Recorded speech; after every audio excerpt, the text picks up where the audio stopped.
जाडो माने आएर बिचारा उली न गया है गाउँको बाटोमा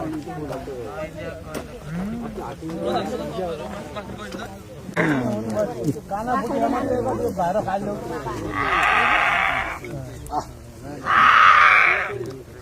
पञ्चायतमा यसको कडा छ पञ्चायत कडा छ तर हान्दैन होला क्या सर होइन त्यो हिँड्न सकिरहेको छैन नभए त यसको नत्र त कहाँ यहाँ बस्ने हो ऊ कहाँ हिँड्न सक्यो ऊ ल हेर्नु पछाडि केही न केही यसको बाखा हो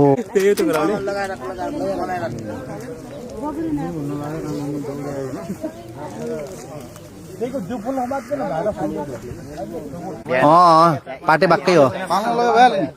अरे ठुलो हेर्नु त चिसोले हो यार चिसोले हेर्नु न मैले समातेर माथि राखिदिउँ भने क्या टोला कहीँ घाम पारेको छोटो छोटो सबले खिचिहाल्यौँ डाक्टरको टोली आउँदैछ हाम्रो निकुञ्जबाट टोन्टेको छोटो छोटो सबले खिचिहाल्यौँ डाक्टरको टोली आउँदैछ हाम्रो निकुञ्जबाट टोन्टेको खतरा छ भने मस्त लगेर चिडिया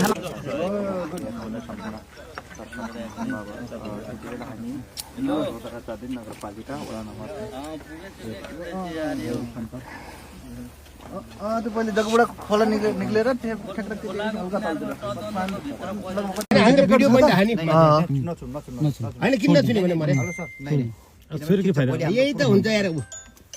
हामीसँग रेकर्ड हुन्छ अर्को हुन्छ हामी रातिको चाहिँ अब यो रिस्क लिएर चाहिँ हामी बाघको बच्चा चाहिँ हेर्न आएका समय थियो होइन तर एकदमै यो दर्दनाक मौत भएको छ बाघको बच्चाको समयमै यसको उद्धार नहुन सक्दा चाहिँ बनाएको छ कि नै तर बनाएको छ कि अघि कहाँ हुन्छ आगो हुन्छ कि फेरि अहिले छोडिदिनु डाक्टर साहब डिएफओ साहब पनि पुग्नु भएको छ अनि हाम्रो एपिएफको इन्सपेक्टर साहब पनि यता हामीसँग हुनुहुन्छ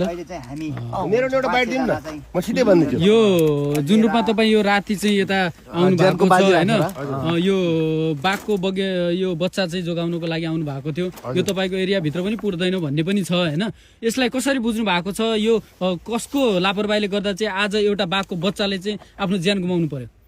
यो खास गरी यो हाम्रो मैले जोगाउने हिसाबले आएको दिउँसो मैले भिडियो हेरेँ पानीको छेउमा देखेपछि जाडोको दिन छ हेर्नुहोस् हामीले यत्रो कपडा लगाइरहेको थियौँ यसलाई कति जाडो होला मर्छ होला भनेर यसलाई उद्धार गर्न आउँ भनेको अनि निकुञ्जको साथीहरूले हाम्रो एरियामा पर्छ तपाईँ जानु पर्दैन भनिदिनु भयो के